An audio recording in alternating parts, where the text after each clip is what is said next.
warahmatullahi wabarakatuh. Kami dari kelompok 8 ingin menjelaskan tentang jenis-jenis cybersecurity. Sebelumnya perkenalkan, nama saya Ardita Wahyuni. Nama saya Asnaini Nurfadila. Nama saya Anita Nurmawasari. Nama saya Alisa Salsabila Zuro. Nama saya Alisya Nur Fatimah. Selamat menyaksikan. Ransomware adalah jenis malware yang bekerja dengan cara menskripsi atau mengunci data pada perangkat korban, sehingga data tersebut tidak dapat diakses. Setelah itu, pelaku akan meminta tebusan agar data bisa dikembalikan. Ransomware biasanya menyebar melalui email phishing, tautan berbahaya, atau celah keamanan pada sistem yang tidak diperbarui. Tujuan utama ransomware yaitu mendapatkan keuntungan finansial melalui tebusan, memeras individu, perusahaan, atau instansi, mengganggu operasional sistem. Dampak ransomware ditimbulkan bisa sangat serius, seperti data penting tidak bisa diakses, kerugian finansial akibat tebusan atau pemulihan sistem, gangguan operasional perusahaan, hilangnya kepercayaan pelanggan. Contoh kasus ransomware, salah satu kasus besarnya yaitu serangan WannaCry pada tahun 2017 yang menyerang ratusan ribu komputer berbasis Microsoft Windows di berbagai negara.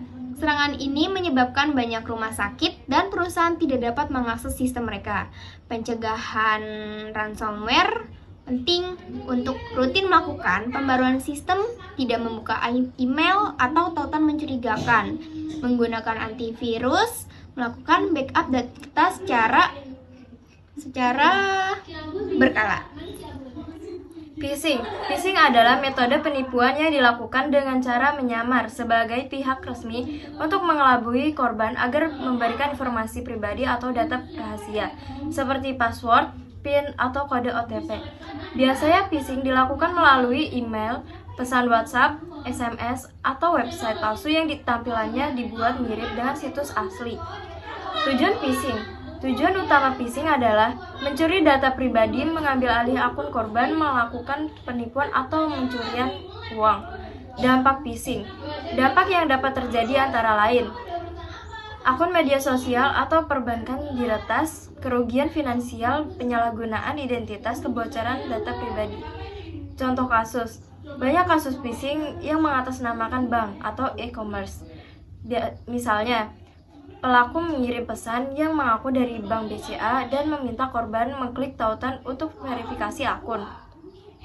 Jika korban memasukkan data login di website palsu tersebut, maka pelaku dapat mengakses rekening korban. Pencegahan untuk mencegah phishing: kita perlu tidak mudah percaya pada pesan yang mendesak atau mencurigakan, memeriksa alamat website dengan teliti, tidak pernah membagikan password atau kode OTP, mengaktifkan autentikasi 2 faktor. Malware adalah singkatan dari malicious software, yaitu program berbahaya yang dirancang untuk merusak, mencuri data, atau mengambil alih sistem tanpa izin pengguna.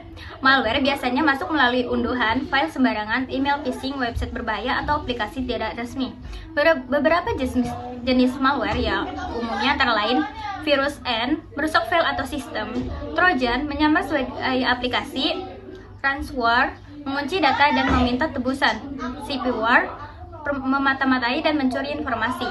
Contoh kasus terkenal adalah serangan ransomware WannaCry pada tahun 2017 yang menyerang banyak komputer berbasis Microsoft Windows dan menginskripsi data korban. Tujuan utama malware adalah mencuri data pribadi atau informasi keuangan, mengambil alih atau akun atau sistem, merusak atau menghapus data, mendapatkan keuntungan finansial, misalnya melalui tembusan.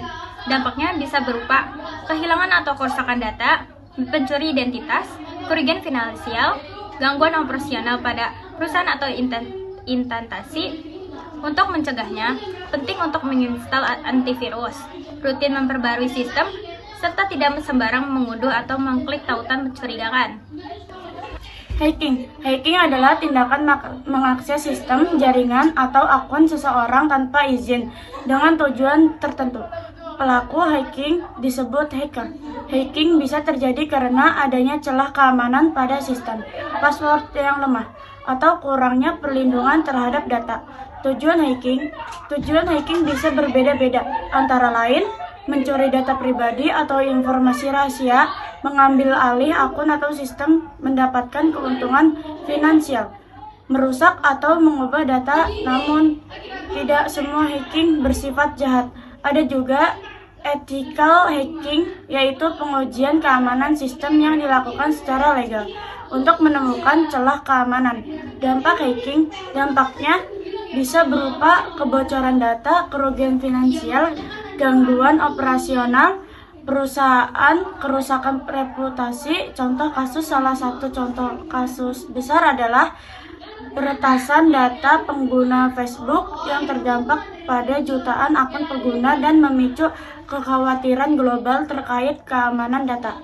Pencegahan. Untuk mencegah hacking, penting untuk menggunakan password yang kuat dan unik, mengaktifkan autentikasi 2 faktor 2FA, rutin memperbarui sistem aplikasi, menghindari mengklik tautan mencurigakan. Sekian penjelasan dari kelompok 8. Semoga apa yang kami sampaikan dapat bermanfaat dan dapat dipahami. Terima kasih. Wassalamualaikum warahmatullahi wabarakatuh.